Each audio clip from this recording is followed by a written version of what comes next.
Over 200 million miles away from Earth, OSIRIS-REx is preparing for NASA's most ambitious sample return since the Apollo program. After months of detailed analysis of Bennu's terrain, the team selected the Nightingale crater as the sample site for the mission. OSIRIS-REx will need to carefully dodge rocky hazards as it descends to a space no larger than a few parking spots.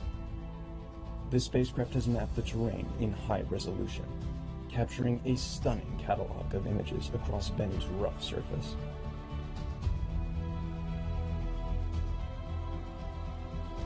And now, we are ready to target Site Nightingale for the touch-and-go sampling event.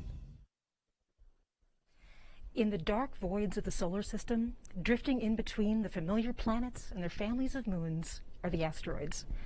There may be 1 million, perhaps 2 million of these cold, dark rocks. But these small worlds are anything but dull. In fact, some of them are time capsules from the very beginning of the solar system, unaltered for billions of years.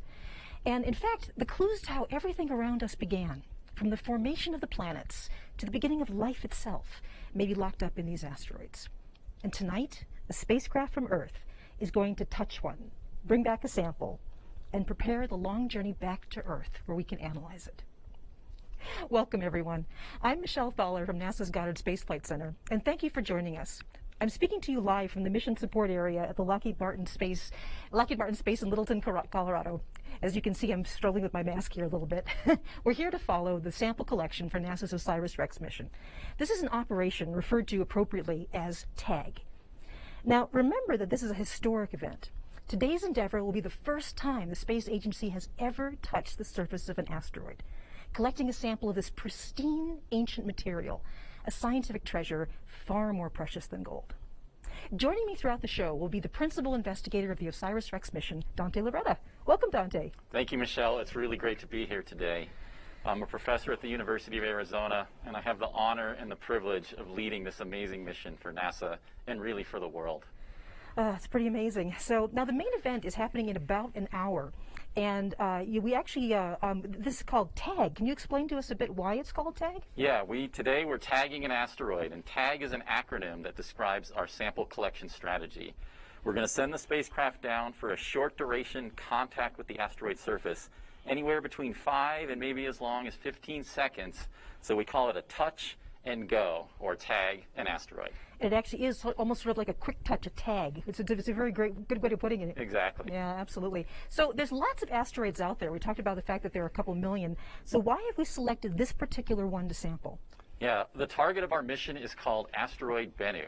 And when we were designing the mission, we had to consider both engineering constraints and, of course, our science objectives. And when we looked at the capabilities of our spacecraft, we knew we needed to go what was called a near-Earth asteroid. So we were basically looking at its orbital properties and its location within the solar system. We needed an object whose orbit was pretty similar to the Earth so that we could launch off of our planet, rendezvous and spend some time at the asteroid, and then leave and bring this precious scientific cargo back to Earth. Absolutely. And then from the science perspective, we're really answering some fundamental questions. Why are we here? Why is Earth a habitable planet? How did the origin of life occur? So we wanted an asteroid that we thought was rich in water, that may have brought the oceans to our planet, and also rich in carbon. We're looking for the organic seeds of life that may have led to evolution as we know it today. And this is really an amazing point, our connection to these asteroids. So what you're saying is that some of the organic compounds in my body, some of the water in my body right now, may originally have come from asteroids. Almost certainly. The Earth was accreted from these asteroids. Bennu is a remnant that survived that process, but it's the geologic history of our solar system that's locked inside this body. Absolutely. Now, there are many other asteroids like Bennu in the solar system, and of course there are some that are even larger. Over the last decades, we believe we have found nearly all of the potentially dangerous ones. Oh, we'll pause. OREX natural feature tracking system has resumed processing. Position uncertainty is 1.6 meters. Excellent. So getting back to my point, we know there are others out there that we have not yet detected. You know, in fact, just this past August, a truck-sized asteroid missed the Earth by less than 2,000 miles, and nobody even knew it was headed our way until it already passed us by. So for our survival, it's essential that we understand what's out there in our environment in space. And this is one of the main objectives of the OSIRIS-REx mission. we'd like to go out and meet Bennu before something like Bennu comes and meets all of us. So Dante, what can you tell us about this idea of planetary defense? So as a result of Bennu having this optimal orbit for sample return, it also is what we call a potentially hazardous asteroid. Because its orbit literally does cross the orbit of the Earth, and there's a probability about 150 years in the future that Bennu may in fact impact our planet, creating a natural disaster. So OSIRIS-REx is really trying to study Bennu's orbit very precisely. We know that sunlight actually influences the trajectory of these small asteroids, and we're studying that phenomena, how it interacts with the asteroid surface, and ultimately how it's going to allow us to assess the impact risk that Bennu poses to the Earth. Absolutely. So the idea of planetary defense isn't just an intellectual exercise. It's something that NASA takes very seriously. A little later in the broadcast, we're going to talk with some people more about protecting the planet from surprise visitors from space. So back to Bennu. We have a lot of exciting stuff to share with you about this tag operation, from how it works to why this overall mission matters so much. And you can be part of this too by joining us on our social media platforms. I'd like to introduce James Traley at our social media desk. James. Yeah, thanks, Michelle. My name is James Traley, and I'm a producer at NASA Goddard Space Flight Center. And today, I'm joining you on social media to share the excitement of the OSIRIS-REx mission and this incredible sample collection event at Asteroid Bennu. To join us today, you can use the hashtag #ToBennu&Back on Instagram, Facebook, and Twitter to join the conversation and share the excitement with all of us here. You can also follow the mission's Twitter account at OSIRIS-REx for live updates as we make our tag attempt. We actually have a poll going on at this Twitter right now, where we're asking you, how much sample do you think OSIRIS-REx will pick up at Bennu today? I'll check back in with you in a little bit for the results, but for now, back to you, Michelle. Thanks, James. Okay, so right behind me is the MSA, the Mission Support Area for OSIRIS-REx. And today it is filled with very excited people, the scientists, engineers, and technical specialists who've worked on this mission, in some cases, for more than a decade. So back there is Gary Napier from Lockheed Martin. He's right in the middle of it all. So Gary, what's the feeling in the room? Michelle, like you said, I am just right behind you, about 20 feet. We're here in the larger Lockheed Martin Mission Support Area, where we're operating 6 of NASA's spacecraft around the solar system, 4 of them at Mars, 1 of them at Jupiter, and this one right here, OSIRIS-REx. We're going to take you into the operations center here at OSIRIS-REx. This is where the flight team is right now. The controllers are already on board. We've heard some good call-outs right now. And in a little while, we're going to come in here and talk to some of them and see how things are going. It's looking really good right now. Back to you, Michelle. Thanks, Gary. So I think right now we have to acknowledge something, that this is a bit of an unusual broadcast. We're dealing with some pretty big challenges tonight because we're doing this all in the midst of a pandemic. So you'll notice that I'm wearing a mask. I've certainly never hosted an event wearing a mask before. Forgive me if I struggled with it a little bit tonight. Make sure that it's in the right position. And when we interview people, you'll notice that we'll be standing farther away than normal. And also, I'm going to stay right here. Normally I might be back in the mission support area, but I'm not allowed to go back there. I'm isolated from them. So it's amazing that with the incredible operation going on at Bennu tonight, and the people all around me who've been working on this for years to make this a success, we still have to deal with the challenges of COVID-19. And so, tonight our attention is going to be on this wonderful event, actually sampling an asteroid. And, that's incredibly adventurous, it's very happy, but we're going to remember to actually take care of each other. We can't forget that. So please bear with us today as we are working with our masks and trying to do this the best way we can. Okay, so Dante, give us a chance now, give us sort of an idea about how the engineers back there are actually flying OSIRIS-REx. So it's important to understand that the spacecraft is actually literally on the other side of the solar system, over 200 million miles away from the Earth. So any signal that we were to transmit here would take over 18.5 minutes to reach the spacecraft. So when we get these signals back, we're actually seeing things that happened in the past at the asteroid. As a result, we have to have a very smart spacecraft. It has to make its own guidance calculations and make its own decisions. And in fact, instead of getting high data back, we're only getting a very low data rate, what we call breadcrumbs, just key pieces of information from the spacecraft that tell us when key events have taken place in the tag sequence. OSIRIS has processed its next image. Position uncertainty is 0.9 meters. So that's an example of the kind of information that we're getting back from the spacecraft. It's got its onboard natural feature tracking system, which we're going to hear a lot more about today. Absolutely, yeah. All right, so I guess after that, we are dealing with, actually the tag event itself, but I understand that we're not going to be able to see images tonight in real time, that we have to wait a while. Why is that? The images take a lot of data to bring back to the bring back from the spacecraft to the Earth. And since we're on that low data rate, what we're using today is this real-time simulation that we've put together. So what we're seeing here, and we'll be referring to this throughout the broadcast tonight, this isn't any kind of real information from outer space. This is what we expect the spacecraft to be doing. So it'll let us know when key events are programmed to take place on the spacecraft and to be received back on Earth.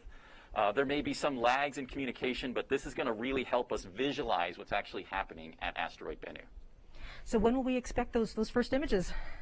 So everything's going to play out at this very low data rate through most of the broadcast today, and then the spacecraft has to back away from the asteroid surface, it has to cool off, it has to get back on its solar arrays, and then it's going to turn that high-gain antenna to the Earth this evening, and we expect images to be coming in overnight, and we hope to have some great information for everybody by tomorrow. I'm really looking forward to those images. People around the world are. So at this point, the spacecraft has left its home orbit, and it's on its way to the sample site. And every minute now, we're drawing near to that moment when OSIRIS-REx touches the surface of Bennu. So while we're waiting, let's check in with James at our social media desk. Yeah, thanks, Michelle. So a few days ago, we actually hosted a Reddit AMA with a few of our scientists and got a lot of fantastic questions. We wanted to recap a couple of them for you right now. So our first question asks, how is it possible to map such a tiny speckle in the sky? Do you have any detailed images that you can share? Do you really see the landing site, or is it all based on measurements of some weird properties and calculations? So yes, our first observation of Bennu actually came from right here on Earth, from the Arecibo Observatory in Puerto Rico. This huge radio telescope gave us a basic understanding of the rough shape of Bennu, this kind of strange top-like shape that you see right here. As OSIRIS-REx was actually out in space and began making its approach closer and closer to the asteroid, it used its suite of onboard camera instruments to actually image the surface in increasing detail. Bennu grew in detail from just a few tiny pixels on our screen to this super high-resolution world that you see right here, littered with giant, rugged boulders. Another question from Reddit is asking us, let's see here, as it loads in, yes. So, would it have been feasible to have a robotic arm pick up a rock? Would a single rock have been better than 100 tiny grains of sand or ice? So, the team had originally designed OSIRIS-REx to sample on a nice, flat, sandy-like surface. But as you just saw, Bennu is not at all like that. It's super rugged and filled with giant boulders. So the team had to work with what we had designed for, which was that flat, sandy surface. If we were to try to sample on a rock, that actually presents a number of challenges of its own. For example, if we were to pick up a rock, it might actually just crumble away, and we wouldn't actually get a sample out of it. Also, some of these rocks might actually be a bit too stuck to the surface, and if we were to try to pry those loose, they might not actually budge, and we wouldn't actually even get a sample. So, these are all things that the team has to consider when designing something that's going to be operating millions upon millions of miles away from us here on Earth. So for now, back to you, Michelle. Thanks, James. We'll be back to you more for later. Okay, now, I have been a Star Wars fan nearly all my life, and in one movie, Darth Vader said, rather famously, that asteroids do not concern me. But that is certainly not true for us this evening. We are all about asteroids here at the Mission Support Area in Littleton, Colorado. And we are bringing you live coverage of our attempt to collect a sample from the asteroid Bennu. Now, OSIRIS-REx is a one-of-a-kind spacecraft with an extraordinary team of engineers and scientists charting unexplored places. It was launched on September 8th, 2016. The vehicle has traveled over 2.2 billion miles on a complex route to reach Bennu. It's scheduled to deliver its precious cargo back to Earth in 2023. So now let's take a closer look at OSIRIS-REx. Over 200 million miles away from Earth, NASA's OSIRIS-REx spacecraft is preparing for an ambitious sample collection attempt at Asteroid Bennu. Before it makes its approach to the rocky surface, let's take a look back at some of the incredible firsts for this mission, which almost seem like something out of a Hollywood movie. This is the first asteroid sample return mission for NASA, and it could be the largest return from space since the Apollo astronauts brought moon samples back to Earth. While getting set to grab a sample, OSIRIS-REx has set not one, but 2 Guinness World Records. Its first for the smallest ever body orbited, and its second for the closest orbit of a spacecraft. This tight orbit has brought the spacecraft so close to Bennu that OSIRIS-REx's onboard cameras and laser altimeter have been able to image and characterize the asteroid's surface and shape better than Earth, our own moon, or any other celestial body. OSIRIS-REx has imaged Bennu down to 5 cm per pixel resolution, providing us with an unprecedented view into this rocky and boulder-filled world. With 28 onboard thrusters, OSIRIS-REx is one of the most maneuverable spacecrafts. This allows it to carefully and precisely descend to a spot on Bennu that is no larger than a few parking spaces. There have certainly been some unexpected twists along the way. However, OSIRIS-REx has capitalized on these moments. Right after arriving at the asteroid, OSIRIS-REx imaged rocky ejecta that has been bursting off Bennu. This is the first time we have been able to observe the entire life cycle of a natural satellite ejecting off an object, entering into orbit, and returning back to the surface. Because of Bennu's extremely rocky surface, the team needed to adapt the spacecraft's navigation method to an optical approach known as natural feature tracking, or NFT. This is the first time this approach has been used in space, and it will allow OSIRIS-REx to steer itself down to collect a sample from Bennu. And now, OSIRIS-REx is looking to set another first for NASA. Successfully collect a sample of an asteroid and deliver it to Earth by 2023.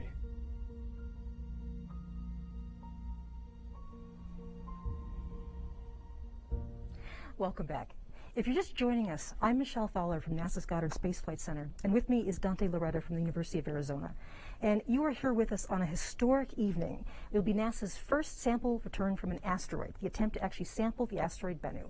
The spacecraft OSIRIS-REx is descending toward Bennu right now to take a sample and return it back to Earth. So Dante, let's talk more about this real-time simulation that we're looking at. Yeah, it's been an exciting day already, Michelle. We're well over 3 hours into the tag sequence, which is the pre-programmed set of commands that are already on the spacecraft. Earlier, we departed our orbit around the asteroid, so we're flying over the sunlit side of the asteroid, taking images for the onboard guidance system called natural feature tracking. A couple other key events that have taken place already is the spacecraft has deployed its robotic TAG-SAM sampling arm, so the arm is ready, in position to collect that sample. And we've turned on and started collecting science data from one of our science instruments, the OTIS thermal emission spectrometer. The spacecraft has already moved into its second natural feature tracking attitude and is getting onboard positional updates as we speak. And I can tell you, everything is going exactly according to plan right now. It looks really good. Oh, it's been an exciting day. So OSIRIS-REx has traveled more than 2.5 years as it navigated its way to this delicate orbit around Bennu. And once there, it began mapping the surface, one of the many tasks it and the engineering team have been conducting since it arrived. And there have been some challenges and surprises too, correct? Absolutely. I can tell you already the science return from OSIRIS-REx has been phenomenal and rewritten a lot of things about what we know about asteroids. I'm going to talk really about 3 of some of the most interesting results for me. First off, we learned literally about 1 week after getting into orbit that Bennu is what we call an active asteroid. It is ejecting particles from its surface. These particles are coming off at relatively low velocities for the most part. They're actually going into orbit, spiraling around the asteroid, providing some excellent science, allowing us to map out the gravity field of this small body at an unprecedented detail, way beyond what we expected to do. The other thing that we saw right away as we were approaching is that there was some generally dark black surface as expected, but there were these really bright boulders that were shining like beacons to us. And as we trained our science instruments on there and characterized their mineralogy, we were actually able to link them to another asteroid called Vesta, one of the largest asteroids in the solar system, and actually the target of NASA's Dawn spacecraft, which did a phenomenal job characterizing this target. And this just shows you that these asteroids are exchanging pieces back and forth as they collide into each other and shoot their particles off into space. OREX has processed its next image. Position uncertainty is 0.6 meters. Wow. And I would say, back to the science, the final result that really is important from this mission is we did expect this asteroid to look sandy and beach-like. And that was based on the thermal properties as determined from telescopic observations from Earth. And we got there, and we used the OTIS and our OVIR spectrometer to map and produce a thermal inertia characterization of the entire surface. And everything turned itself upside down based on our models. The areas that we thought would be beach-like based on thermal properties turned out to be the largest boulders on the asteroid's surface.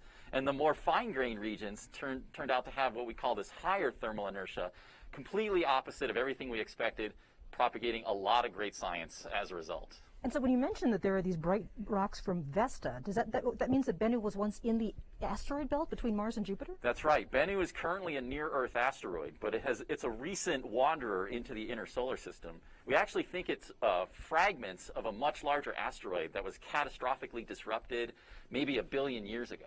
Wow, that is so cool. Thank you so much. Okay, now as challenging as it is actually getting to Bennu, capturing a sample of the asteroid is something else entirely. And the team needed to develop this remarkable system. The OSIRIS-REx mission has been in development for almost 20 years, with the engineers and scientists developing new technologies and strategies to accomplish something that's honestly never been done before. And this is particularly challenging because Bennu has such a weak gravity field. So when you think about going into orbit around something, how do you orbit something where the gravity can't grab you and actually push you into orbit? It's all about flying the spacecraft. It's also very difficult to take a sample in a very low gravity environment. So thankfully, we have the mastermind behind the device that's going to take the sample tonight, Lockheed Martin's Bo Bierhaus. Welcome, Bo. Thank you, Michelle. It's great to be here.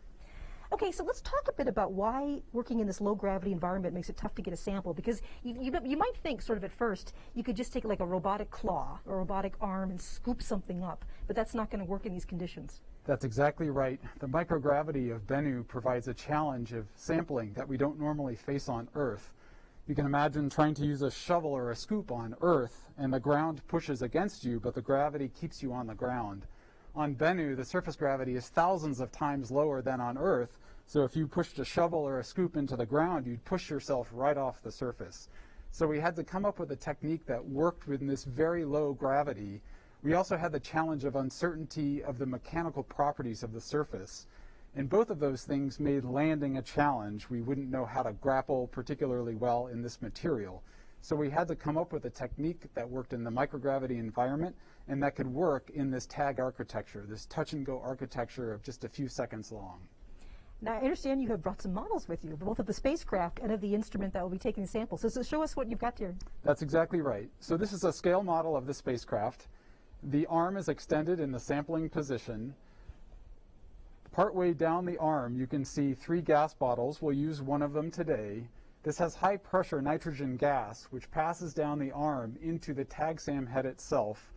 And here I have actually a full-scale TAGSAM. It's actually a device that we used for collection testing on Earth. The gas comes down. I don't have the tubing here to show you, but the gas comes down to the center of the TAGSAM, is split into 2, and passes underneath the head. There is now a high-pressure bubble of gas underneath the head that is mobilizing material, much like wind blows dirt on a dusty day on the Earth. And we're surrounded by the vacuum of space. So the gas there's a high-pressure gas underneath TAGSAM, and it will escape into the low-pressure environment of the vacuum of space surrounding it. And it does so through this screen around the entire perimeter of the TAGSAM head itself. But while the gas can escape, the screen traps the material safely inside. It's one of these sort of brilliant things about engineering for space is to have things that are really, really rigorously built and they can't break easily. And so there aren't even any moving parts here, and you're using the vacuum of space itself to provide the pressure to collect the sample. That's exactly right. When we were first designing this device many years ago, we were thinking we wanted to keep it as simple and as robust and as foolproof as possible. We didn't want any mechanisms, we didn't want any electrical devices. The entire collection is driven by the dynamics of the gas itself. So once the gas is released from the bottle and travels down the arm, the gas does all the work. That's so cool. So what size particles are we talking about collecting here? Well, TAGSAM is designed to collect 2-centimeter particles, and I have some examples here to show you. So this is a 2-centimeter sphere. It's about the same diameter as a nickel. But of course, most geologic materials aren't actually perfect spheres. Most geologic materials are irregularly shaped. OSIRIS has processed its next image. Position uncertainty is 0.5 meters. Oh, that is fantastic. Excellent. So we're going where we need to go to get this material. So most geologic material is irregularly shaped. So this rock is actually about 4 centimeters long in its longest dimension, but we were still able to collect this in a test on Earth.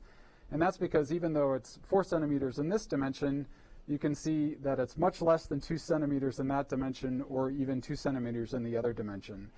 So while we're limited in one direction for 2 centimeters, as long as the other 2 directions are less, we can actually collect much larger particles into the TAG-SAM head itself. Well, excellent. So I understand we have some animations queued up to give us a sense of what's going to happen on the asteroid tonight. Sure thing.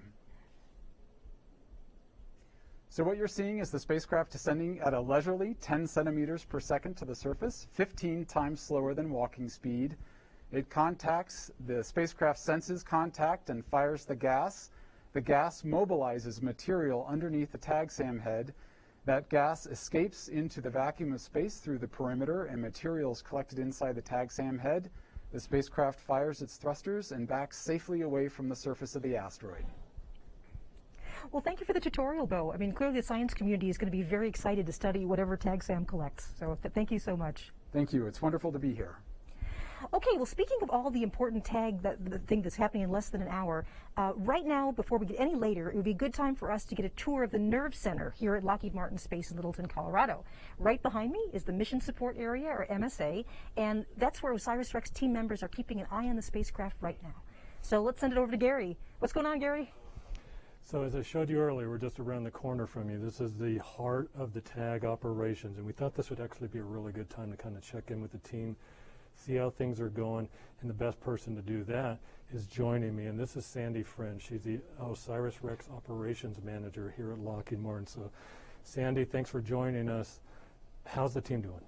Oh, the team is great. We've been here on console since 6 o'clock this morning, sending the final commands, getting ready for TAG. Really cool. I know there's like 40 people on your overall flight team, but it seems like there's about 20 of them here right now. Maybe kind of give us a little idea of who some of these folks are and what they're doing. Yeah, absolutely. So this is the amazing OREX team. You can see all of our subsystems here on console, monitoring their telemetry. Like you mentioned, we can't have everybody in here. We do have many team members supporting from other conference rooms in the building, and some even from home. So let's talk about a couple of the positions we have in the room. In the back corner over there is Dale Howell. Dale is our TAG phase lead. You've been hearing his voice calling out events as they complete on board the spacecraft. Here in the center area, we have Curtis Miller. Curtis is our NFT lead. He is watching natural feature tracking, and that is how we are navigating to the surface of Bennu today. So he is watching how NFT is performing, how many features we're matching, and how that system is working. So I know natural feature tracking, like you're saying, is kind of keeping an eye on telling us where we're going. And I know we're going to get into that a little bit later in the show. But also it's important just to stay in communications with the spacecraft. So what about comms? Yeah, absolutely. So right behind me here is Sierra Gonzalez. She's our real-time operator, or our ACE. She is working with our Deep Space Network partners. Currently we're on a station in Goldstone and in Canberra, making sure we maintain our comm link. And our comm link is only 40 bits per second, so we're just bringing down that key information, but Sierra's here to make sure we keep that link going and our station operators informed. And right next to her is Estelle Church, and Estelle is our systems coordinator for this event. She's built all the command products that are executing. She's keeping an eye on how everything is progressing on board the spacecraft, talking to all of our subsystems here in the room, and making sure things are going just as planned. Very good. I know you yourself have actually been on this project for quite a while, even back to development. I mean, how are you feeling tonight? No, actually, I'm excited. I feel like we've done everything we can to make this successful, and I've been on this mission for 7 years, so I've watched it go from a spacecraft on paper to being built in our high bay to launch and everything here. And yeah, I'm excited. My kids were excited this morning, and we are ready. Right on. That's so fantastic. So we're going to let you guys get back to it. I know we don't want to interrupt too much. Sandy, thank you so much for joining us. And I know that folks around the world are paying attention to this right now. We're seeing a ton of social media coming in. So let's go over to James on the social media desk and see what some of those conversations are about. Yeah, thanks, Gary. It's awesome to see the team over there in the MSA. You can really feel the energy in the room, especially after every call out from Dale. And right on cue. OREX is slewing to the TAG attitude, the third and final natural feature tracking attitude. All right, so we're inching ever so closer down to the surface of Bennu.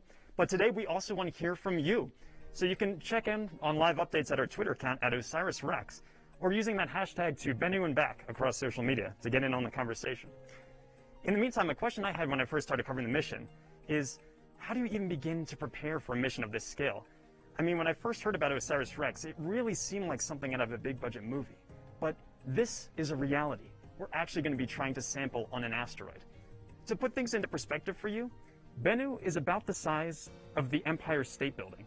That's really small for an object and makes it exceptionally challenging for us to orbit something with such a weak gravity field. And that sample site we're going for today, Nightingale, it's just a few meters in width, which is about the size of a few parking spaces. So just take a step back for a second and put yourself in the shoes of some of those engineers on this mission. And imagine trying to park a spacecraft on an asteroid 200 million miles away in a space no larger than a few parking spots. As if parallel parking on an asteroid isn't hard enough, imagine also trying to dodge hazards like rocky boulders and all kinds of things as you're making your descent down to collect a sample. And on top of that, the team has actually programmed the spacecraft to steer itself down to the surface. It's truly incredible, this mission, and all the foresight that went into it. It really blows my mind. We actually have a couple questions coming in from Twitter, and a lot of people are actually asking about our fuel usage for the mission. This one question is asking, how does the craft have enough fuel to return back to Earth from the asteroid? So we're looking to bring that sample back in 2023, and OSIRIS-REx's thrusters are actually powered by hydrazine, which is stored in a container on the spacecraft. We're tapping into a little bit of that fuel today, on the order of maybe tens of grams, not a lot, because as you remember, Bennu has this microgravity environment, and it just requires a little bit of thrust to kick us in the right direction to collect a sample. That return trip back to Earth, that's a bit of a different story. We're going to be using a lot more fuel for that. But don't worry, the team has thought way ahead and has packed more than enough fuel to get us back here safely in 2023. But there's a lot more to come, and I'll check back in with you in just a minute. Back to you, Michelle. Thank you, James. Okay, so let's take a quick look at the simulation to see where we are. As you notice with the simulation, the spacecraft has its arm extended now, and is on a slow path toward the surface. So as we get closer to the moment of contact, the drama starts to happen in slow motion. And this is to maximize precision and minimize unintentional surprises. So, speaking of surprises, there is one big aspect of the OSIRIS-REx mission that's all about preparing for the unexpected. And joining us to discuss this is NASA Planetary Science Division Director, Lori Glaze. Now, Lori, you have kind of a dramatic specialty and a responsibility that comes with your position at NASA. You actually worry about things like planetary protection. Yes. Planetary protection or planetary defense is sometimes what we call it, defending our planet from potential impacts. And Bennu is in a special class, and I think Dante spoke about this a little earlier, that Bennu is actually a near-Earth object, or a NEO. And a NEO, or near-Earth object, is an asteroid or a comet that orbits the sun, much like our planets do, but they're slightly unusual. OSIRIS has reached the third and final natural feature tracking attitude. The spacecraft will hold this fixed attitude until tag. Excellent. Great news. So back to NEOs. Yes.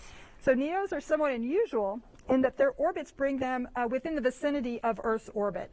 The technical definition of a NEO is something that comes within about 30 million miles of Earth's orbit. And asteroids actually come close to the Earth all the time. 1 or 2 per week actually pass in between the Earth and the Moon. But most of those are really small and not dangerous. But asteroids of a much bigger size that could actually do damage to the Earth's surface if they were to impact, they can pass by Earth closer than the Moon about once per month. And that's why it's really important for us to find them as early as possible so we can track their orbits, study their characteristics, and if necessary, we can mitigate a potential future impact threat. And that's where a mission that we're building now called the Double Asteroid Redirection Test, that's where DART comes in. And DART is going to launch in next summer, 2021, and it's going to test something we call the kinetic impactor technique. That could be used one day to help us mitigate a future potential impact threat by bumping an asteroid ever so slightly that's on a collision course with our planet into a slightly different orbit so it misses Earth. Just a little bit is all you need. Just a tiny bit. So, I mean, that is really exciting. Now, I also understand that not all of the asteroids in the solar system are the same. There are different sorts, and NASA has some upcoming missions to study these different kinds of asteroids. So tell us a bit more about that, please. Absolutely. Yeah, we know that the majority of our asteroids are found in the main asteroid belt between Mars and Jupiter. And in fact, we have a mission that's going to launch in 2022. It's called Psyche. It's going to visit one of the biggest asteroids in the asteroid belt that's actually called 16 Psyche.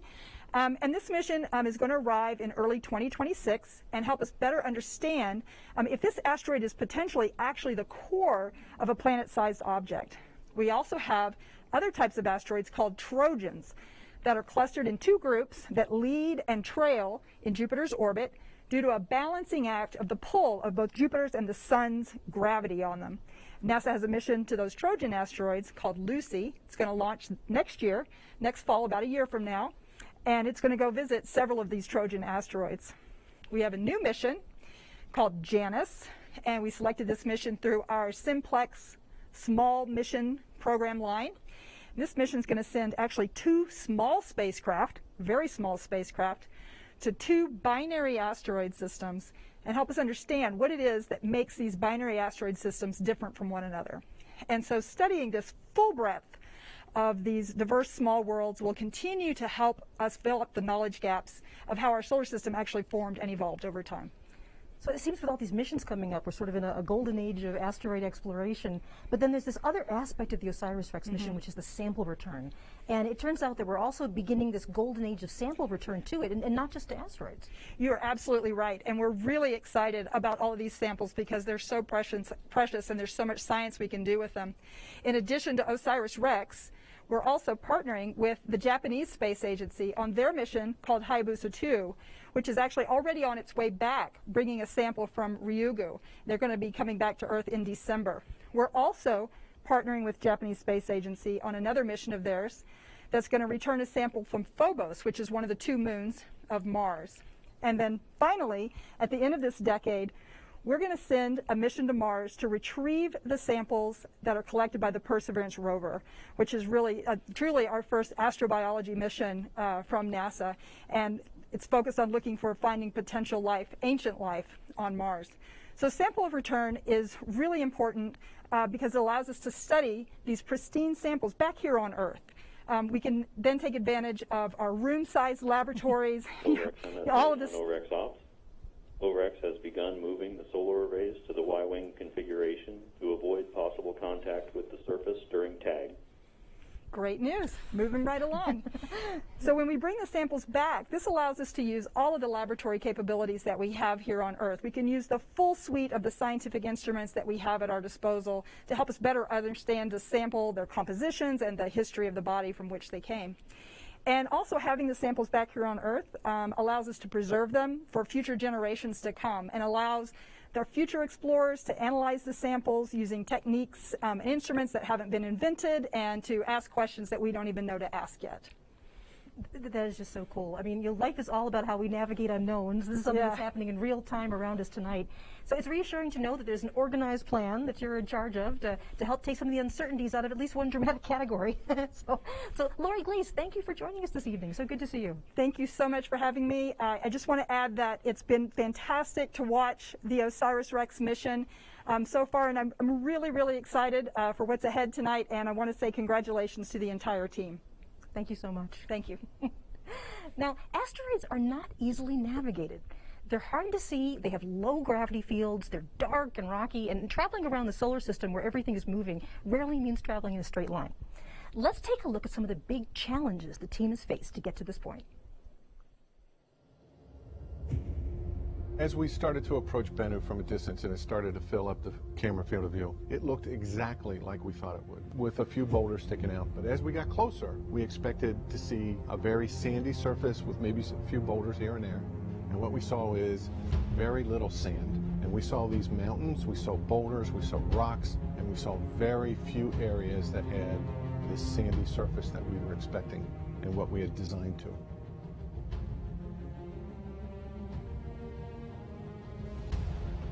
We have never done this before. We're actually going to collect a sample and bring it back down to Earth for further examination by scientists. In order to achieve that objective, the OSIRIS-REx spacecraft has been navigating around Bennu for about the last 2 years, studying it in great detail, and also overcoming a number of challenges that Bennu has presented.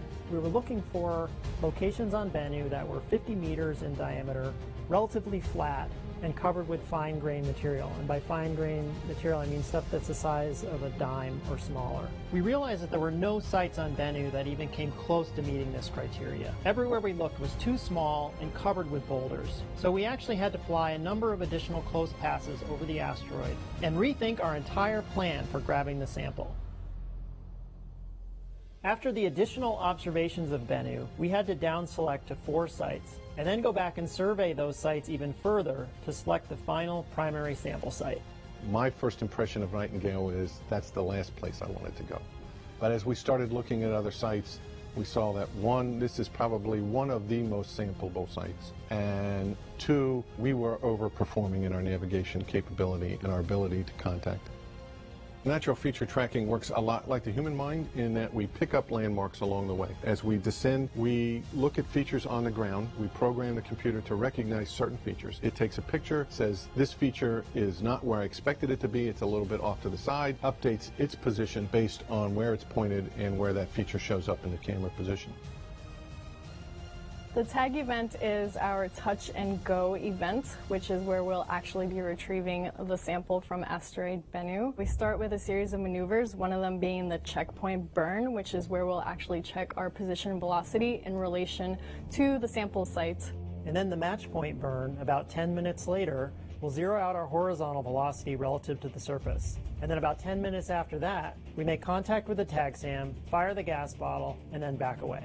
And we hope to get at least 60 grams of sample, and then we'll be able to store that and bring it back down to Earth. But there are several things that could go wrong, and we also have to be prepared that we won't be successful on our first try at Nightingale. We don't only get one shot at tag. We actually have 3 nitrogen bottles on board the spacecraft, so we can potentially do 3 tag attempts if needed. We go through several what-if scenarios, and this is how we actually prepare for a lot of our contingencies. So we've had to look all around the surface and identify the rocks and boulders that if the spacecraft were to tip over up to 25 degrees, it could come into contact and be damaged. We had to develop a hazard map, which we program into the computer and says, if you're getting too close to those hazards, we'll do a wave off, we'll back away from the asteroid, and we'll come back and do this another day. Everything might work perfectly. We come down, we touch the surface just where we want to, we fire the gas bottle, but the area we contact is covered in large rocks. Those rocks would prevent any fine-grained material from being stirred up and captured in the tag SAM head. Another similar scenario is if the tag SAM were to touch on the edge of a boulder and become tipped up. In that case, when the gas bottle fires, much of that gas escapes out the side, not churning up the material that we want to capture. The day of tag is going to be really exciting, but the excitement for our team doesn't end there. We have to verify that we have a proper sample. First, we're going to image the tag SAM head by sticking it in front of one of the cameras. Then we're going to do a maneuver called the sample mass measurement, in which we stick out the arm and we spin the spacecraft in order for us to decide if we've collected enough mass to be able to stow the sample and return home, or if we have to try again. This is the culmination of a lot of work. It's probably one of the most exciting missions that I've worked on. It is really exciting to know that we're finally going to be able to touch the surface of the asteroid and collect the sample to return back to Earth. So step back for a moment and realize that tonight's events are exceedingly rare and historic. Humanity has only landed on a few different bodies in the solar system, and actually retrieving a sample is even more rare. So luckily with me tonight are some of the people that know better than anybody all the challenges that it took to get here. So let me introduce Mike Moreau. Mike is the OSIRIS-REx Deputy Project Manager at the Goddard Space Flight Center, and Coralie Adam is Tag Navigation Manager at Kinetics Aerospace. So welcome, Mike and Coralie. How you guys doing? So excited. So excited. We're less than a half hour from tag now. Yeah, you can feel the energy all building. So I should mention at this point that it's possible, you've been hearing this before, cheers from the MSA. So can you give us a sense what's going on right now? Yeah, so every few minutes, a navigation camera image is taken by the spacecraft of the surface below, and it's sent to the Natural Feature Tracking System. And that system identifies features in the image and sends a signal back to Earth that it was successful. Position uncertainty is 0.5 meters. And the team celebrates. So it tells us we're on track to our next target and on track to tag. Absolutely. So now, clearly there's a lot to talk about in terms of the mission, but once again, you had to do all of this in the midst of this COVID-19 pandemic. So were there any mission expectations that changed? How did you deal with that? Yeah, for sure. I mean, as the whole world was coming to grips with the pandemic in the March timeframe, this team was in the midst of preparing for our first TAG rehearsal, the checkpoint rehearsal that would take the spacecraft only 65 meters above the surface. So we had to rethink the entire way in which we were going to do that rehearsal with only a skeleton crew here in the building and with many of our team members remote, as Sandy mentioned before. Today we have people literally all over the building monitoring, also at Goddard Space Flight Center and at the University of Arizona watching this event today. But thankfully we got through checkpoint rehearsal in April and match point rehearsal in August. And all those special considerations, they're still going on around us today, right? Yeah, I mean, you could see people spaced out in the MSA when you were over there. And, you know, we had more time to prepare for TAG in order to accommodate that and get everyone into the building here today. So I'm just incredibly proud of our team for, you know, their efforts to keep the project on track for TAG in spite of all of these challenges.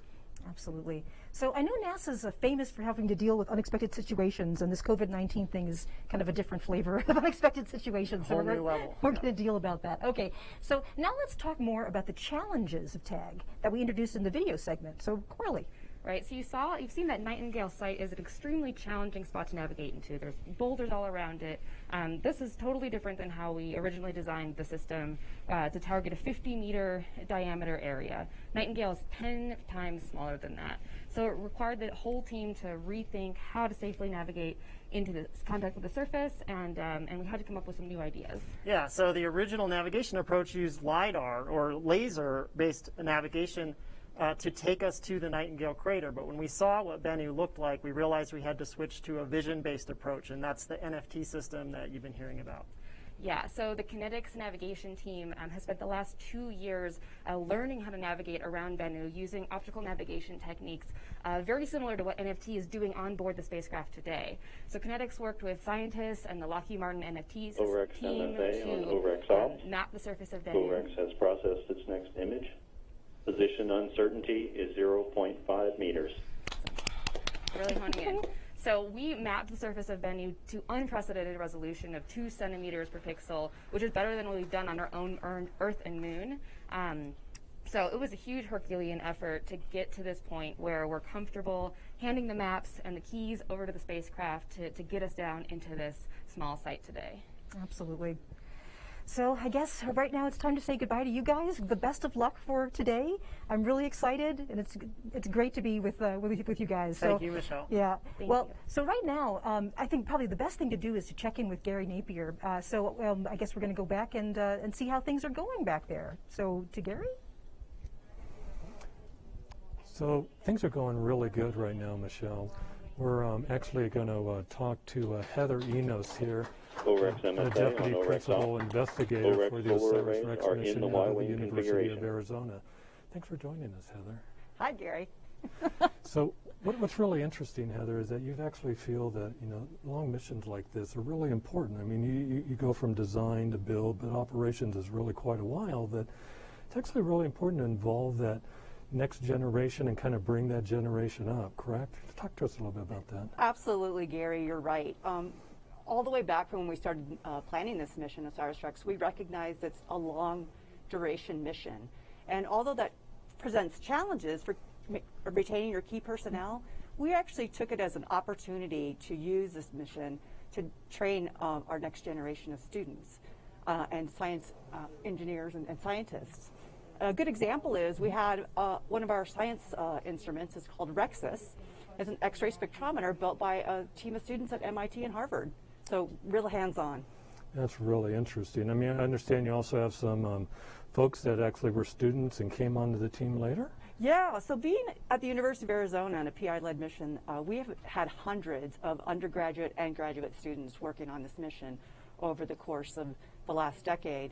And 2 of our students that started off as students are actually 2 of our navigation team members. That's Dan Wibben and Eric Sarr. Wow, so they're on console. They're on console right now. Yeah, they are. At this time, NFT has computed the checkpoint and match point burn updates to correct for errors in the trajectory accumulated since orbit departure. Checkpoint burn in 2 minutes. So checkpoint turn in 2 minutes. We're going to throw it back over to Michelle, because I know this is an important update for her. So Michelle, thanks. Back over to you. Thanks, Gary. Well, absolutely. So, Dante, tell us what this important milestone checkpoint means. This is a really important part of the mission right now. So we've been hearing about natural feature tracking and how it's processing these images. MSA on OREX ops. OREX has processed its next image. Position uncertainty is 0.46 meters. Right, so what it's doing with that information is it's calculating how it's going to fire its thrusters for this checkpoint. When we left orbit, we were on a trajectory that would take us over the surface of the asteroid, and if nothing else happened, we would safely fly past Bennu. Once we fire the thrusters for the checkpoint maneuver, we're actually going to start descending down towards the asteroid surface, so this means we're going to be on our way to make contact. So natural feature tracking has been doing nothing but calculating this maneuver since we started taking images. So this is one of the big deals. This is one of the big milestones coming up. This is huge. Yeah. Absolutely. I know that as we look at the simulation, there's an interesting configuration the spacecraft is in. Oh, I see the thrusters firing. That's right. You can see we would expect right now on the spacecraft the thrusters to be firing, so we're going to be paying close attention to Dale Howell to let us know we've gotten telemetry back to telling us that maneuver has succeeded. In the meantime, if you want to tell us a bit about the configuration it's in, go ahead. Yeah, we heard Dale call out earlier that the spacecraft was in the Y-wing configuration. There we just reconfigured the solar arrays to get them up away from the asteroid surface, basically to protect their active areas from any dust loading that might be kicked up during the tag event.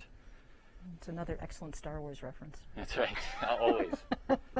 You can also see here in the simulation the Nightingale sample site, now down in the lower corner here. This is our target. This is what we're trying to get into with that spacecraft. So. Now, it looks like there's a lot of boulders around that.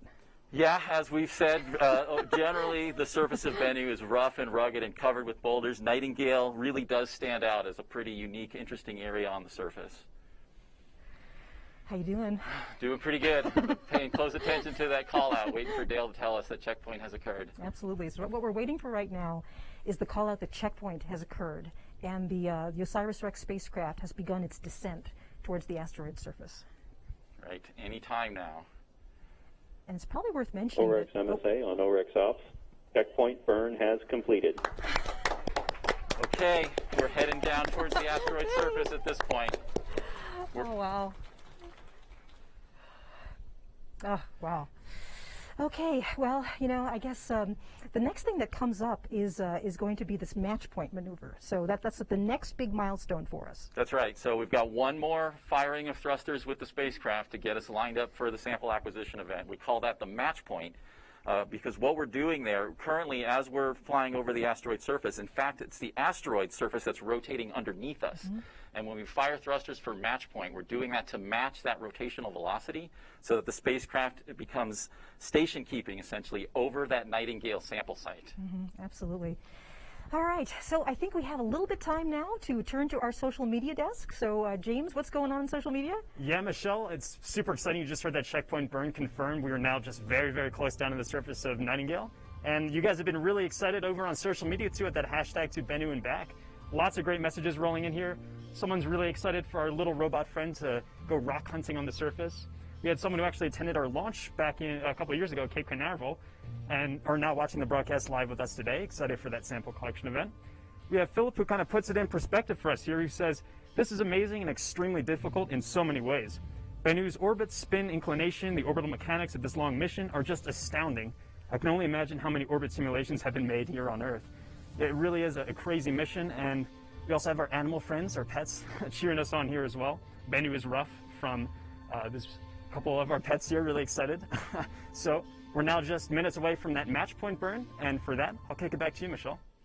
Okay, excellent. So, you know, just a few minutes ago, Dante, you were saying that this landing site is sort of a unique area on the asteroid. Tell us about this site. Yeah, we spent an enormous amount of effort selecting the area on this asteroid surface where we wanted to get the sample from. And we kind of divided our analysis up into 4 different categories. First, we were looking at the deliverability. And this was a real challenge because, as we've seen earlier in the broadcast, the original guidance accuracy was 25-meter radius, and we're trying to get into an area that's 10% of that size. We have solved that problem with our amazing natural feature tracking solution, and as we've heard, that's worked really well, and it has updated its checkpoint and its match point maneuvers on board based on that information. That gets you down to the surface of the asteroid. So the next thing that we have to worry about is maintaining spacecraft safety.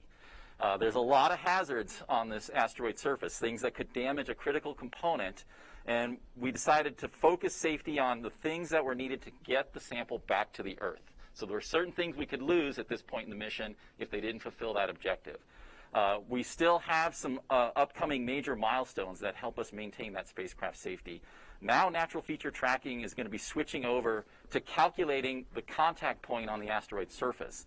And it has a piece of software on board called the hazard map. It's actually determining, is the location that I'm going to touch down on safe, a green area on that hazard map, or is it potentially hazardous, a red area on that hazard map? So as we get closer to the asteroid surface, a key moment is the 5-meter crossing. That's when the spacecraft makes that decision. Do I continue down to collect the sample, or do I back away and live to tag another day? After that, you've got down there, your spacecraft is safe. There's got to be something for you to pick up. Earlier in the broadcast, Bo Bierhaus showed us the size of particles that TagSam could actually collect. So we had to map the Nightingale area and other potential sample sites well below that 2-centimeter resolution. And in fact, we got 3.5 millimeters per pixel all over the Nightingale sample site. And we were really excited to see lots of particles of that size. And of course, the final parameter that we were looking at was the scientific value. And I can tell you the good news is any sample from Bennu is scientifically valuable. We've seen these hydrated clay minerals, we've seen organic molecules, carbon-bearing minerals all over the surface of the asteroid, exactly the kind of material that we're hoping to bring home. So I understand the next big milestone we're looking for here is something called match point. That's right. So what happens at match point? Match point is the final maneuver that the spacecraft performs by firing its thrusters. And that's where we become centered over the Nightingale sample site and begin that final descent down to the asteroid surface. And the spacecraft is solely focused on its safety calculation and the decision on whether or not it's going to proceed down to collect that sample. Of course, the amazing thing about match point is that the asteroid itself is actually rotating. So when we go to match point, the spacecraft has to match the rotation of the asteroid so it comes directly down onto it. That's right. So how fast is Bennu rotating? Bennu has a rotation period of 4.3 hours. So that's basically the length of the day on the asteroid. On Earth, the rotation period is 24 hours, which is why a day on Earth is 24 hours long. So that translates, because Bennu's a pretty small object, as we've seen, 500 meters or about the same size as the Empire State Building. At the equator, the surface is moving at 10 centimeters per second. And it actually gets slower and slower as you go to higher latitudes. By the time you get to the North Pole, it's 0. Nightingale's pretty far north, so it's actually much lower than 10 centimeters per second. And that just kind of shows you the delicate precision nature of this mission. You know, we've got to get very low thrust maneuvers, very delicate, very slow approach to the asteroid surface. Everything kind of happens in slow motion when you're operating in a microgravity environment like Bennu. So what's the next critical milestone after match point? After match point, we're going to be looking for the natural feature tracking system coming back online, taking those images and additional correlations and precision on its knowledge of its position. And we might expect it to actually jump up. We've been hearing natural feature tracking uncertainties on the order of ½ a meter. It may go up a little bit as it goes through. MSA on OSIRIS Ops. OSIRIS natural feature tracking system has resumed processing. Position uncertainty is 1.6 meters. So you can see there we went back to 1.6 meters. That's because we went through the checkpoint maneuver. So whenever you impart a thrust like that, it adds uncertainty into the system. And we're seeing that with the natural feature tracking system right now. That is so exciting. Okay, so we're going to introduce, actually, the Associate Administrator of NASA, Dr. Thomas Zurbuchen. Thomas, thank you for joining us. So glad to be here with all of you.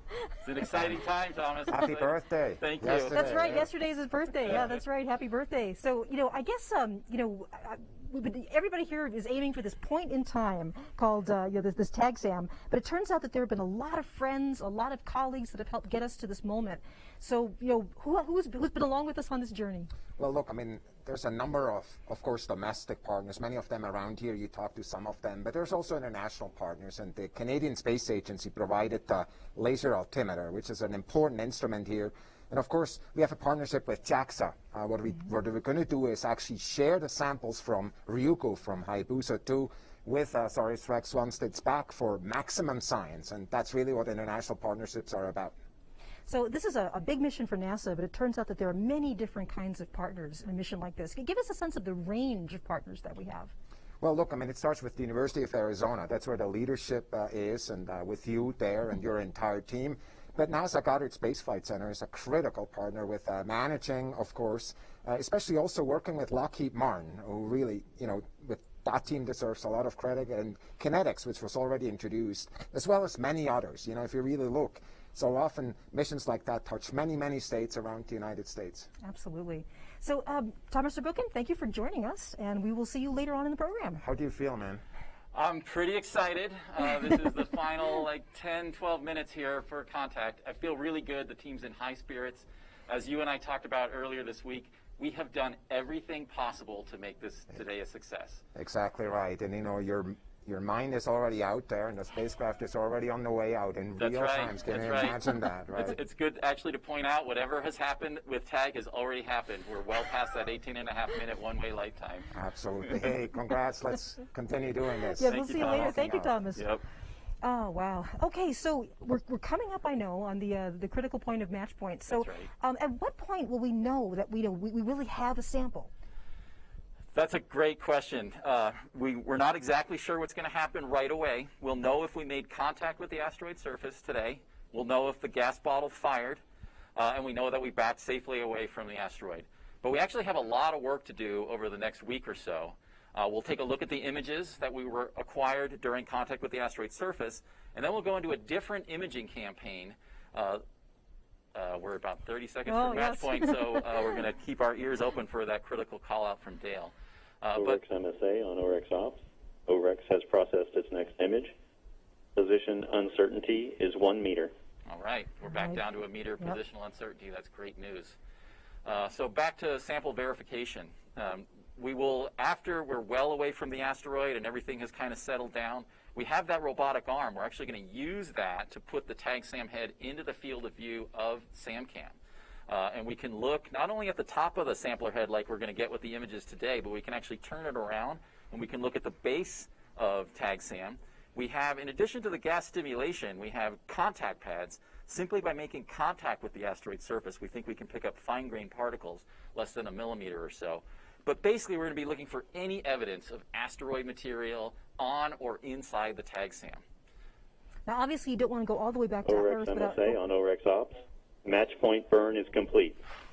All right. We're heading down. We've got about 10 minutes before contact with the asteroid surface. Oh, wow. So I was about to say, so obviously you don't want to head back to Earth with not much sample. So how do you know how much sample you actually got? There's an incredibly clever physics experiment that the team has designed here called the sample mass measurement. So what we're going to do is we're going to place the spacecraft arm out to the side of the spacecraft. So when it's in sampling configuration, it's actually pointed above. For this, we point it out in the other direction, and we kind of spin the entire spacecraft around. And we're measuring a property called the moment of inertia.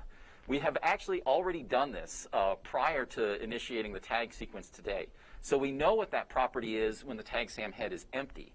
Now we're going to be able to do it, hopefully, when it's full of asteroid regolith. So we're only looking for small differences in this property as a result of this experiment. And the precision, just like everything on this program, is phenomenal. We're talking tens of grams of precision on a measurement on a spacecraft hundreds of millions of miles away that just picked up this asteroid sample. The minimum that we're looking for is 60 grams, or about 2 ounces. MSA on OREX Ops. Attitude control system has transitioned to touch and go mode. Right, spacecraft's getting ready to make contact with the asteroid surface here.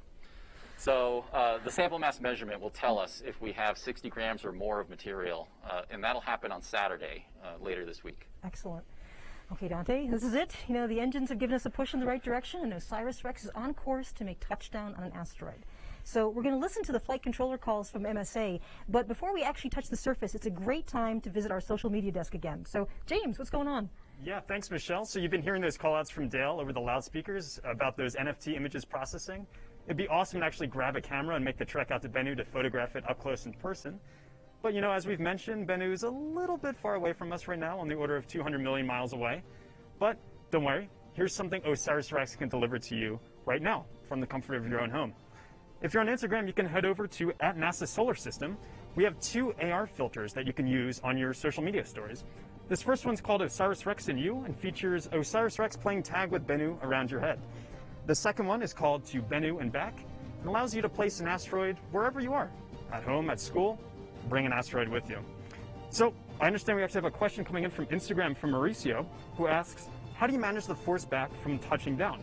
I mean, the moment the spacecraft touches the surface, it should experience a similar force in the opposite direction. How do you manage that? Well, thanks Mauricio. So the team actually thought ahead for this one when designing that sample arm. They actually added the spring-like mechanism to it that you can think of a bit like a pogo stick. If that sample arm were rigid, when contacting Bennu, it would stop its downward motion, and when firing the gas bottle to stir up a sample, we would just kick right back off into space, as Bo Bierhaus had mentioned earlier. But since we have that spring, you can think of it like a pogo stick. We are collecting tons of images right now, but we simply don't have the data rate to get them back to the Earth in real time. So they're just getting banked into the spacecraft's memory, and we're going to start looking at those later tonight and have them available for everybody tomorrow morning. So this is just a simulation of the field of view of the SAMCAM, the sampling camera, part of our OCAM's camera suite. It has a clear shot of the TAG-SAM collector right in the middle of its field of view. You can actually see the lower end of the TAG-SAM arm here. OREX MSA on OREX off. OREX is descending below 25 meters. Okay, we're getting really close. And I want to remind you, it's the 5-meter crossing. Yeah. That's the really critical one. We're only a couple minutes away from that. So the spacecraft has one key decision left to make. It's calculating right now the probability that it's going to come down either on a hazardous area, as we defined on that hazard map, or in a safe area.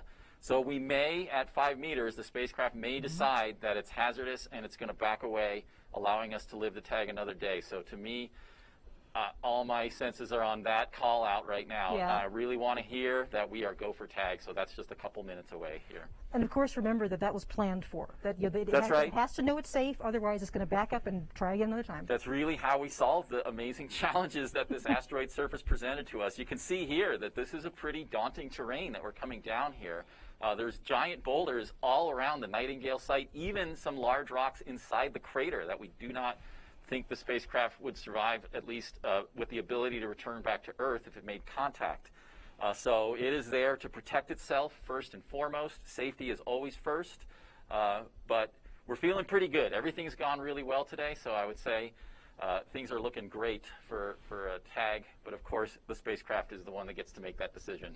It's just amazing. You know, we've been rehearsing this event, all week long, all the different mission calls and milestones, but then to actually be here tonight and realize that this is going on 200 million miles away. That's right, yeah. I'm pretty excited.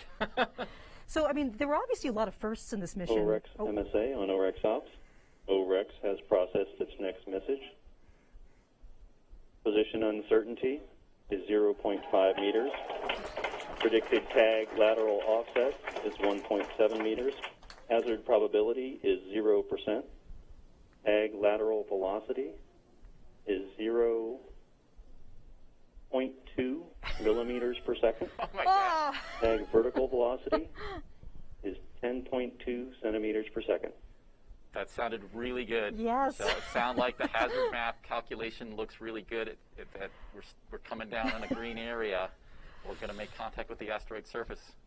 Well, so remember how historic this is NASA's first mission to retrieve a sample from an asteroid, Yeah. a pristine part of the solar system. That's Just right. look at that animation now. So we're looking I'm looking at the team. I think that, I think we can see everybody is laser focused on what this spacecraft's going to do. So I say let's let this play out. But those calls were really great. That was great news from Dale. Yeah. Even more accurate than we'd hoped for in some cases.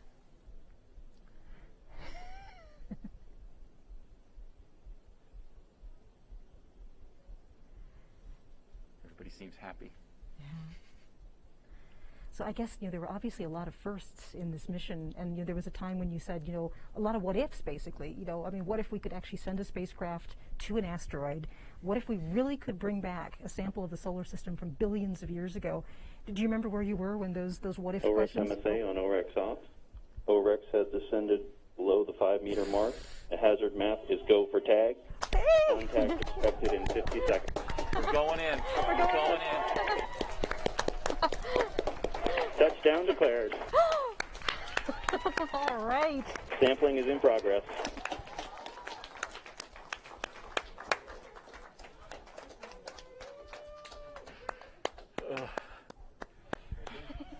Oh my gosh, we're there, folks. That was amazing. I mean, I don't know if you saw the team here, but they just kind of blew up. They went from being steely-eyed to like celebrating the Super Bowl. So, it's all good. This is amazing. So congratulations, everybody. I know that Dante and Dr. Zabrukin are right here. And Dante, you somehow got over here pretty quick. I sure did. Congratulations. How you guys feeling? Transcendental. I mean, I can't believe we actually pulled this off. But I'm so excited about the team. Hey, do you mind if I just bring up something? Please. Our friend Mike Drake is with us right now. That's the right. guy who came up with the mission at the beginning, and we're thinking of him. He's no longer on Earth, but I feel him right here. I agree. He's with us today, and I know he's incredibly proud of this team and everything we have accomplished. This is history. It's amazing. I can barely speak, you know, I'm like shaking. How about you? Absolutely. It's almost hard to process everything that's happening right now. It's overwhelming pride in this team and everything we've done to get here. I couldn't really have anything better to say about this group of people. All stations, this is systems. I can confirm that the backaway burn OREX MSA on OREX off. Sample collection is complete, and the backaway burn has executed. All right. We're on our way back. Now, Dante, that was actually a really important call. We were celebrating on the tag, but that was actually probably even more important call. Why is that? The pyro bottle's fired, so tag SAM operated. The backaway thrusters fired, so we're safely moving away from the asteroid surface. The spacecraft did everything it was supposed to do. So we did it. We tagged the surface of the asteroid, and it's up to Bennu now to see how the event went. What does this mean to NASA? Oh, I mean, this is key milestone of this. Now it's a few days, right? To figure out how much we caught of this amazing sample that we're thinking about for decades. But I think this is just, I'm so proud of this team. Hey, team!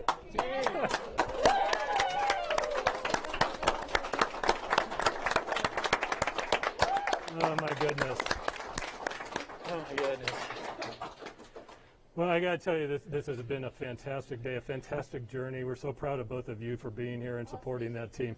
We're going to get back over to the stage and Michelle, but some really good news. So back to you, Michelle. Thank you. This is one of those moments we're all aware of COVID-19 because I want the hugs and the high fives and everything, but we're all going to keep each other safe. There are lots of super excited people all over who want to share in this moment and share their congratulations. No kidding. So let's take a moment to hear a few words from three institutional leaders who couldn't be here tonight, but they're cheering on the team on behalf of so many supporters. Hi, everyone. Dennis Andrusick, Goddard Center Director. I am just so excited that OSIRIS-REx is collecting a sample from the surface of Bennu. The tag is just the pinnacle of the mission so far. Getting the sample back to Earth is obviously going to be the great event of the entire mission. But I got to congratulate Dante. You and your team, your project management skills as a PI, just superb. Rich, the operations team, for getting us to where we are, and Lisa Callahan for the awesome Lockheed Martin team in getting OSIRIS-REx to where we are. And building a great spacecraft and returning it to Earth. Go OSIRIS-REx. Today's an exciting day. As OSIRIS-REx begins its descent to Bennu, the nation is looking forward to the news of a successful tag event. OSIRIS-REx team members have been working on this project for more than a decade, and the work being done is hard, and it's complicated, and it's necessary. Understanding the makeup of Bennu will help us better understand our universe and how to protect our most important asset in space, Earth. I want to wish the best of luck to the entire OSIRIS-REx team, including our partners at the NASA Goddard Space Flight Center, the University of Arizona, and especially the mission operators and engineers right here at Lockheed Martin. Go OREX! The University of Arizona is incredibly proud of its long tradition of excellence and leadership in space exploration. I'm thrilled to see the OSIRIS-REx's mission's achievements carried this tradition forward today with NASA, Lockheed Martin, and all of our incredible partners. Congratulations to all of the OSIRIS-REx mission team members. You have shown the world how our determination, creativity, and talent can advance the capabilities of our entire nation. And I can't wait for the amazing science we will see with the sample return in 2023. Okay, well, we are here live after some excellent news. I'm here with an exultant Tante Loretta from the University of Arizona. So one more time for our audience out there, explain when we know we'll have a sample. A little overwhelmed right now, Michelle, I have to say. It's been pretty intense several minutes here. I can tell you that everything went just exactly perfect, which is kind of the hallmark of this team. We have consistently beaten expectations over and over again. We have overcome the amazing challenges that this asteroid has thrown at us, and the spacecraft appears to have operated flawlessly. We made it down to the asteroid surface. We were in contact. The gas bottles fired. We don't know how long we were in contact with yet. That's some reconstructed information that we're going to have to put together over the next few hours as the data come in. We backed away successfully from the asteroid surface. The team is exuberant back there. Emotions are high. Everybody is really proud, and we have some work to do to determine how much sample that we have collected. The next thing that I'm going to be looking for is once the spacecraft cools off, it probably got pretty warm as it approached the asteroid surface, so it needs to get rid of some of that excess heat. It's got to get those solar rays back onto the sun and get power positive. Once it's stabilized, it's going to point that high gain antenna at the Earth, and we're going to start bringing that data back. And those SAMCAM images are going to tell us an enormous amount of information about how the events of today went. We're going to be looking at a whole series of images as we descended down to the surface, made contact, fired that gas bottle, and I really want to know how that surface responded. We haven't done this before, so this is a new territory for us. And the whole science team, I know, is really looking forward to that information. For one thing, it'll tell us the likelihood of sample collection, kind of a probabilistic assessment. Probably be a lot of science that comes out of that as well. Yeah, well, listen, I know you want to be back there with your team. It's going to be a long, hopefully happy night for all of you as more data comes in. Thank you so much. It's been such an honor to be with you. Thank you. Thank you, everybody, for a great evening. And kudos to this team. It's an amazing experience. Oh, wow. And history was made tonight. Absolutely. Sure. So, you know, what we're going to do now is actually take a closer look at this beautiful terrain that we've actually sampled. We've identified over 1 million asteroids in the solar system. But remember, Bennu is what's called a NEO, a near-Earth asteroid. So instead of orbiting in the main asteroid belt between Mars and Jupiter, it has an orbit fairly similar to our own planet, Earth. And it not only gets our attention because it's so close to Earth, but also because we believe it may be one of the older bodies in the solar system with a wealth of information about how the solar system and life began. Let's take a closer look at the subject of all of this activity, all of this joy tonight. Thank you. Let's take a tour of Bennu.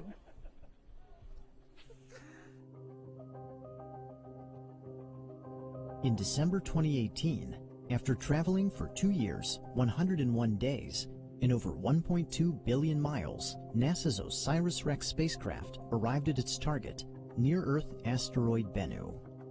OSIRIS-REx is the first mission to explore this primitive remnant from the origins of the solar system, designed to study the asteroid and return a sample to Earth. Bennu is a dark, diminutive world, roughly the height of a skyscraper, and now the smallest body to be orbited by a spacecraft. Prior to arrival, it was known to have low thermal inertia, a characteristic of fine-grained materials like sand. An infrared spectrometer on OSIRIS-REx confirmed this property, leading scientists to expect a predominantly smooth surface. But the first close-up views of Bennu delivered a major surprise. In exquisite detail, the mission's cameras revealed an unrelenting rockscape dominated by boulders. By combining these images from OSIRIS-REx with its laser altimetry data, we can take a tour of Bennu's remarkable terrain. The first stop is Simurgh Saxum. This prominent boulder defines the asteroid's prime meridian and serves as the basis of its coordinate system. In Persian mythology, the Simurgh is a large and benevolent bird and the possessor of all knowledge. Saxum is Latin for stone. To the northeast lies the largest boulder on Bennu.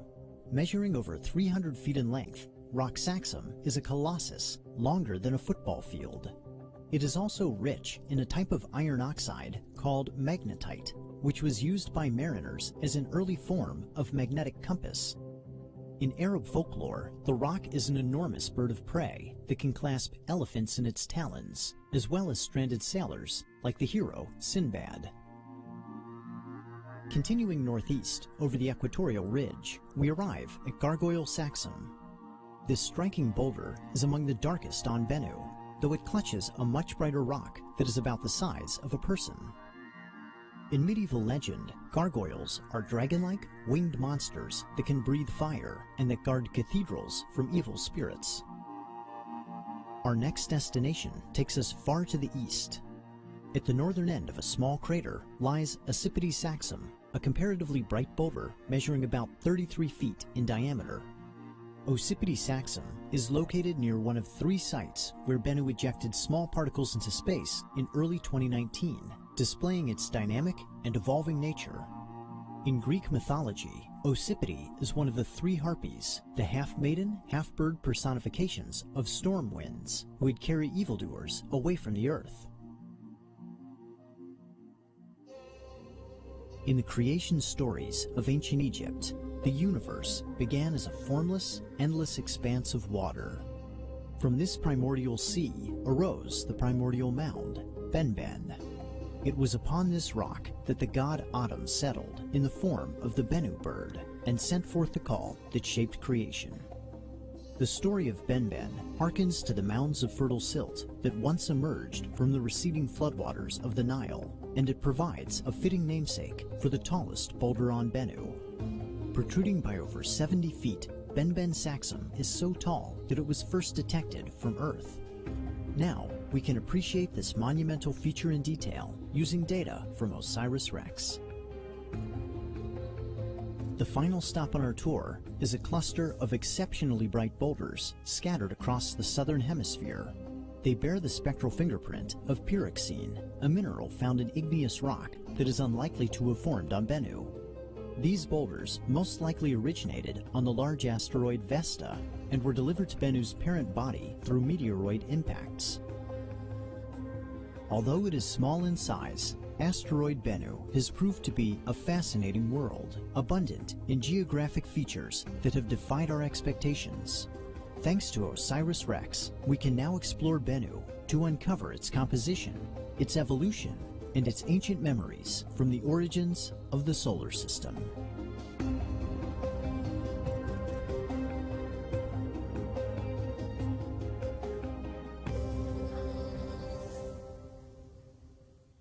And if everything has gone right tonight, a little bit of Bennu will be coming back to Earth in 2023.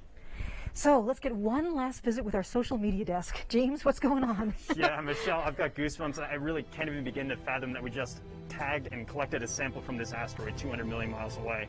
I know I'm going to want to relive the events that just unfolded tonight. I'm sure you will as well. So once again, we have that 360 video up on our NASA Goddard YouTube page. Go check it out and put yourself right where the action just happened a couple minutes ago. It's truly mind-blowing stuff. I also want to check back in with that Twitter poll that we put out at the beginning of the broadcast. And we were asking you how much material you think we just got from Asteroid Bennu. So remember, we're looking for at least 60 grams, but that sample container can hold up to 2 kilograms. So you guys are saying that a candy bar size of sample? I like the optimism. Let's hope we actually pack that container to the max and bring all the sample back home. But any sample we get back is truly magical and will help us learn more about the solar system and our origins here. So keep at us on the hashtag to Bennu and back. We're excited to keep this conversation going as we look to bring that sample all the way back from Bennu here to Earth in 2023. So back to you, Michelle. This is one of these evenings where it's such a privilege and a pleasure to be working for NASA and for the idea of scientific exploration. So what we've been doing all evening is seeing the joy, seeing these people that have worked on this for decades. But you have to remember there's a real reason we're going to look at these asteroids. We think we actually might be coming back with a baby picture of what the solar system was like, of what our chemistry was like billions of years ago. We're looking for our own origins out there, and that's why we've gone so far to bring a bit of Bennu back. This has been an incredible evening. The adrenaline is slowly beginning to slowly go down, and there's going to be a lot of celebration and a lot of work in the coming hours. So from Lockheed Martin Space here in Littleton, Colorado, I'm Dr. Michelle Thaler. Good night.